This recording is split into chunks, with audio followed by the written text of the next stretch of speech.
Non solo esercito, guardia di finanza e polizia locale a presidiare l'area del ghetto di Venezia, ora ci sono anche polizia di Stato e carabinieri.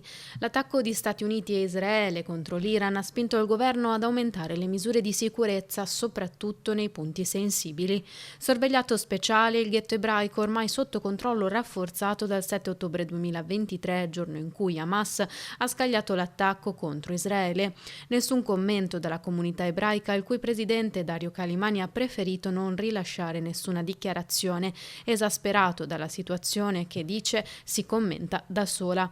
Certo è, ha riferito, che è difficile continuare a vivere sotto presidio costante, trovarsi quotidianamente circondati da forze dell'ordine che se da un lato infondono senso di sicurezza, dall'altro la loro presenza fa intuire che la situazione è grave. Siamo assolutamente convinti che la diplomazia debba fare la sua parte prima di atti unilaterali a livello internazionale. Nessun luogo deve essere trascurato, a dirlo il prefetto di Venezia Darco Pellos. Porto e aeroporto sono al centro delle preoccupazioni anche in vista dell'arrivo della fiaccola paralimpica. Intanto si parla di disagi per chi viaggia da e per il Medio Oriente, diversi infatti voli annullati dal Marco Polo. Da quando è scoppiato il conflitto sono state cancellate 8 tratte sulle 18 previste settimanalmente su Israele, Doha e Emirati Arabi. Quello che adesso è doveroso fare è far sì che ovviamente si possano trovare le soluzioni nel più breve tempo possibile.